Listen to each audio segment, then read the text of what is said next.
Hi friends, welcome to Shobana's needle studio. இந்த வீடியோவில் advance level class 4 தான் பார்க்க போகிறோம். ஓகேங்களா? நீங்கள் இப்போ தான் ஃபஸ்ட் டைம் என்னுடைய வீடியோ பார்க்குறீங்க அப்படின்னா சப்ஸ்கிரைப் பண்ணி பக்கத்தில் இருக்கிற பெல் பட்டனையும் கிளிக் பண்ணி வச்சுக்கோங்க. அப்போ தான் நான் போடுற வீடியோஸ்லாம் உங்களுக்கு உடனுக்குடன் நோட்டிஃபிகேஷனாக வரும். வாங்க ஃப்ரெண்ட்ஸ், வீடியோக்குள்ளே போகலாம். ஸோ இந்த மாதிரி நம்ம ஃப்ளவர் ட்ரா பண்ணி வச்சுருக்கேன். அதில் ஒரு பாதி அளவுக்கு மட்டும் பைப்பிங் த்ரெட்டு ஃபேப்ரிக் க்ளூ வச்சு நம்ம ஃபிக்ஸ் பண்ணிட்டோம். ஸோ அது ட்ரை ஆகிறதுக்கும் கேப் விட்டுட்டோம். இப்போ மறுபடியுமே அது மேலேயே நான் நார்மல் மிஷின் த்ரெட்டால் ஸ்டிச்சும் பண்ணிக்கிறேன். ஓகேவா? நான் ஆல்ரெடி சொன்னது தான், கம் வச்சு ஒட்டினதுக்கப்புறமும் நம்ம ஸ்டிச் பண்ணிக்கணும். ஸ்டிச் பண்ணிட்டா அது எந்த ஒரு ப்ராப்ளமும் இல்லாமல் இருக்கும். அப்படி இல்லைன்னா நல்லா காஞ்சதுக்கப்புறம் அந்த த்ரெட்டு பிரிஞ்சு வர்றதுக்கான வாய்ப்பு இருக்குது. அதனால் நம்ம த்ரெட்டு வச்சும் ஸ்டிச் பண்ணிக்கிறோம். ஸோ இது ஜிக்ஸாக் ஸ்டிச்சு தான். இந்த ஸ்டிச்சை வச்சு தான் நான் அது ஃபுல்லாகவே ஸ்டிச் பண்ணிக்கிறேன். ஓகேவா? ஸோ இதே மாதிரியே ஸ்டிச் பண்ணிவிட்டு அடுத்தது என்னங்கிறதையும் நம்ம பார்க்கலாம். ஸோ ஃபுல்லாகவே ஸ்டிச் பண்ணி முடிச்சுட்டு லாஸ்ட்டாக எண்டு நாட்டும் நம்ம போட்டுக்கிறோம். இப்போது அந்த ரவுண்ட் ஷேப்பில் சில்க் த்ரெட்டு தான் நான் யூஸ் பண்ணுறேன். ஓகேவா? சில்க் த்ரெட்டு டபுள் ட்ரான்ஸாக எடுத்து நம்ம செயின் ஸ்டிச்சு தான் போட்டுக்கிறோம். சரிங்களா? ஸோ இந்த அவுட்லைன் ஃபுல்லாகவே நம்ம ஸ்மால் சைஸில் தான் செயின் ஸ்டிச் போட்டுக்கிறோம். நிறைய பேர் செயின் ஸ்டிச்சை ரொம்ப லாங்காக போடுறீங்க.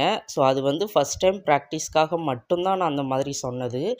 அடுத்தடுத்து வரக்கூடிய ஒர்க்லலாம் நீங்கள் ஸ்மால் சைஸில் தான் எடுத்து ஸ்டிச் போடணும். ஓகேவா? ஸோ இப்போ ரவுண்ட் ஷேப்பில் நம்ம போட்டுட்டோம். அடுத்தது அந்த ஃப்ளவரோடைய பெட்டல்ஸ்லேயும் நம்ம சுற்றி செயின் ஸ்டிச் போட்டுக்கிறோம். சரிங்களா? ஸோ இது ஃபுல்லாமே போட்டுட்டு அடுத்து என்ன பண்ணணும் அப்படிங்கிறதையும் நம்ம பார்த்துடலாம்.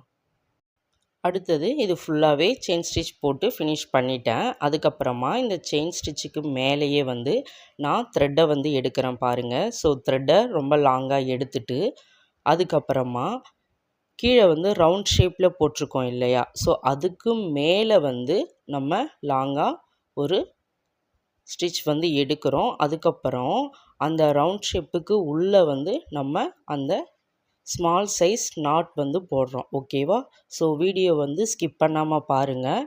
அப்போ தான் நான் எப்படி பண்ணுறேங்கிறது உங்களுக்கு புரியும். இப்போ மறுபடியும் கீழே இருந்து த்ரெட்டை நான் எடுக்கிறேன். எடுத்துட்டு இந்த மேலே இருக்கக்கூடிய ஸ்டிச்சஸ்க்கு உள்ளே தான் நான் போடுறேன் பாருங்கள். உள்ள ஸ்டிச்சஸ் நம்ம போட்டு அதுக்கப்புறமா அந்த ஸ்டிச்சுக்கு மேலே லாக் ஸ்டிச் மாதிரி நம்ம போடுறோம். ஓகேவா? ஸோ அந்த லாக் ஸ்டிச் நம்ம ஸ்மால் சைஸில் தான் எடுப்போம். சரிங்களா? ஸோ இப்போ மறுபடியும் பாருங்கள், நான் கீழே த்ரெட்டை எடுத்துக்கிறேன். எடுத்துட்டு மறுபடியும் அந்த ரவுண்ட் ஷேப்புக்கு உள்ளே லாக் ஸ்டிச் போட்டு த்ரெட்டை எப்படி மேலே எடுக்கிறேன் அப்படிங்கிறத பாருங்கள். ஸோ இதே கான்செப்டில் தான் நீங்கள் இந்த பெட்டல்ஸ் ஃபுல்லாகவே பண்ணணும். ஓகேவா? நம்ம ஆன்லைன் அண்டு ஆஃப்லைன் கிளாஸ் எடுத்துகிட்ருக்கோம். ஸோ உங்களுக்கு கிளாஸில் சேர இன்ட்ரெஸ்ட்டுன்னா மேலே தெரிகிற நம்பருக்கு வாட்ஸ்அப் பண்ணுங்கள். வாட்ஸ்அப் ஆர் கால் ரெண்டுமே பண்ணுங்கள். 3 month course. So basic to advance 80 stitches வரும். நான் எனக்கு தெரிஞ்சதை ஃபுல்லாகவே உங்களுக்கும் சொல்லி கொடுப்பேன். ஸோ 2 ப்ளவுஸ் நீங்கள் பண்ணுற மாதிரி இருக்கும். ஓகேங்களா? ஸோ இன்ட்ரெஸ்ட் உள்ளவங்க மேலே தெரிகிற நம்பருக்கு கால் பண்ணுங்கள். ஸோ இந்த கிளாஸ் நம்ம பேசிக்கெல்லாம் ஃபினிஷ் பண்ணிட்டு தான் அட்வான்ஸ் லெவலுக்கு வருவோம். ஓகேவா? ஸோ இதே கான்செப்டில் தான் நம்ம பண்ணுறோம். உங்களுக்கு த்ரெட் ஒர்க்கு ரொம்ப மெயின் தான். ஏன்னா த்ரெட் ஒர்க்லேயும் நமக்கு டிசைன்ஸ் நிறையவே இருக்கும். சரிங்களா? அதனால தான் த்ரெட் ஒர்க்கை பொறுமையாக சொல்லித்தரேன். அது மட்டும் இல்லாமல் சில்க் த்ரெட்டை நீங்கள் ரொம்ப பொறுமையாக ஹேண்டில் பண்ணணும். நீங்கள் ரொம்ப பிடிச்சி வேகமாக இழுத்துட்டிங்கன்னா உங்களுக்கு த்ரெட்டு அடிக்கடி கட் ஆகிடும். ஓகேவா? ஏன்னா இது ரொம்பவே சாஃப்டாக தான் இருக்கும். அதனால் நீங்கள் இந்த த்ரெட்டை பொறுத்த வரையும் ரொம்ப பொறுமையாக ஹேண்டில் பண்ணணும். நானும் பாருங்கள், நானும் அவ்வளோ பெரிய இதுவாலாம் ஒன்றும் ஒர்க் பண்ணலை. சரியா? எனக்கும் கட் ஆக வாய்ப்பு இருக்குது. நானும் பொறுமையாக தான் இழுத்து உங்களுக்கு சொல்லி கொடுக்குறேன். சரிங்களா? ஏன்னா எல்லாமே நம்ம கற்றுக்கிறத பொறுத்து தான் இருக்குது. ஓகேவா? ஸோ இதே மாதிரியே நீங்களும் பண்ணுங்கள். ஸோ இந்த பெட்டல்ஸ் ஃபுல்லாகவே பண்ணிவிட்டு அடுத்தது எப்படி பண்ணுறது அப்படிங்கிறதும் நான் உங்களுக்கு காட்டுறேன். இப்போது இந்த பெட்டல்ஸ் ஃபுல்லாக நான் வந்து பண்ணிட்டேன். அடுத்தது வந்து பாருங்கள். ஸோ இது வந்து நம்ம ஃபுல்லாகவே பண்ணினது. அதுக்கப்புறமா இந்த பென்சிலால் மார்க் பண்ணியிருக்கிறேன் இல்லையா? ஸோ அது வந்து நம்ம பாதியாக பண்ணக்கூடியது. உங்களுக்கு டிஃப்ரென்ஸ் தெரியணுங்கிறதுக்காக நான் வேறு கலர் த்ரெட்டில் வந்து பண்ணி காட்டுறேன் பாருங்கள். இப்போ நான் கோடு போட்டிருக்கேன் இல்லையா? ஸோ அதோடைய பாதியிலேருந்து நான் எடுக்கிறேன். எடுத்துட்டு அந்த பைப்பிங் த்ரெட்டுக்கு மேலே வந்து த்ரெட்டு வருது பாருங்கள். ஸோ வந்ததுக்கப்புறம் இப்போ மறுபடியும் நம்ம கீழே எப்படி பண்ணமோ அதே மாதிரியே தான் பண்ணுறோம். ஓகேவா? ஸோ பண்ணிவிட்டு இப்போ லாங்காக இழுக்கிறோம். இழுத்துட்டு மேலே ஒரு குட்டி லாக் போட்டு மறுபடியும் கீழே கொண்டு வரோம் பாருங்கள். ஸோ மறுபடியும் கீழே கொண்டு வந்து ஒரு குட்டி லாக் போட்டு மறுபடியும், அதாவது உங்களுக்கு எப்படி வரணும்னா, அந்த செயின் ஸ்டிச் அவுட்லைனாக போட்டிருக்கோம் இல்லையா? ஸோ அந்த அவுட்லைனுக்குள்ளே ஒரு ஸ்டிச்சும் அதுக்கு மேலே வந்து லாக் ஸ்டிச் மாதிரியும் வந்து நமக்கு வரும். ஸோ இதுதான் வந்து கான்செப்ட். ஓகேவா? ஸோ இதை நீங்கள் புரிஞ்சுக்கிட்டாவே நீங்கள் வந்து இந்த டிசைனை நல்லா பண்ணிடலாம். இது வந்து உங்களுக்கு ப்ராக்டிஸ் தான். ஓகேவா? ஸோ இந்த ப்ராக்டிஸும் பண்ணி பார்த்துட்டு நீங்கள் ஓன் டிசைன் சூஸ் பண்ணி அதில் வந்து நீங்கள் ஒர்க் பண்ணணும். சரியா? ஃபஸ்ட்டு ஃபுல்லாக எப்படி ஒர்க் பண்ணுறது அப்படிங்கிறத காமிச்சேன். இப்போது பாதி பெட்டல்ஸில் எப்படி ஒர்க் பண்ணுறது அப்படிங்கிறத நான் காட்டுறேன். ஓகேவா? ஸோ இப்போ இந்த ப்ளூ கலர் த்ரெட்டில் போட்டிருக்கக்கூடிய பாதி ஒர்க்கு வந்து நமக்கு அடுத்த பெட்டல்ஸில் போடும்போது மறையும். ஓகேவா? ஸோ இதுதான் வந்து எம்போஸ்டாக தெரியணுங்கிறதுக்காக தான் இந்த கான்செப்டே. ஓகேவா? ஸோ இந்த டிசைன் வந்து நீங்கள் ஈஸியாகவே பண்ணிடலாம். இது ஒன்றும் அவ்வளோ பெரிய கஷ்டம் இல்லை. சரிங்களா? இப்போ எப்படி அந்த ப்ளூ கலர் த்ரெட்டில் எனக்கு பாதியாக வந்து மறையுது அப்படிங்கிறத பாருங்கள். ஸோ நம்ம வந்து கிளாத்தோடைய கலரும் தெரியக்கூடாது, நம்ம வச்சுருக்கக்கூடிய பைப்பிங்கும் வந்து த்ரெட்டும் நமக்கு தெரியக்கூடாது. சரியா? ஸோ இதே மாதிரி தான் நம்ம வந்து ஸ்டிச் பண்ணிக்கணும். சரியா? ஸோ இதே மாதிரியே ஸ்டிச் பண்ணிவிட்டு அதுக்கப்புறமா இந்த இடத்துல நம்ம எண்டு நாட் வந்து போட்டுறணும். சரியா? இந்த ஒரு பகுதியை வந்து நம்ம ஃபினிஷ் பண்ணிடணும். ஃபினிஷ் பண்ணிவிட்டு அதுக்கப்புறமா அடுத்த பகுதியை வந்து நம்ம ஸ்டிச் பண்ணணும். ஓகேவா? ஸோ இப்போ பாருங்கள், நான் மறுபடியும் அந்த இடத்துல, அதாவது நாட் போடாமல் அப்படியே செயின் ஸ்டிச் போட்டு கொண்டு போகிறேன். கொண்டு போயிட்டு இப்போ அந்த பாதியிலேருந்து நான் எப்படி ஒர்க் பண்ணுறேன் அப்படிங்கிறத பாருங்கள். மேலே வந்து லாங்காக த்ரெட்டை எடுத்துட்டு அந்த செயின் ஸ்டிச்சுக்கு உள்ளேயே த்ரெட்டை வந்து வெளியில் எடுக்கிறோம். அதுக்கப்புறம் மேலே ஒரு குட்டியாக லாக் மாதிரி போட்டுட்டு அந்த த்ரெட்டை அப்படியே கீழே கொண்டு வரோம். ஓகேவா? நானும் பாருங்கள் பொறுமையாக தான் ஹேண்டில் பண்ணுறேன் இந்த த்ரெட்டை பொறுத்த வரையும். சரியா? நீங்கள் பீட்ஸ் ஒர்க்கு பண்ணுறது கூட ஈஸியாக பண்ணிடலாம். ஆனால் த்ரெட் ஒர்க்கை பொறுத்த வரையும் கொஞ்சம் பொறுமையாக தான் பண்ணணும். ஓகேவா? ஸோ இது ஃபுல்லாகவே வந்து பண்ணிவிட்டு நான் உங்களுக்கு காட்டுறேன்.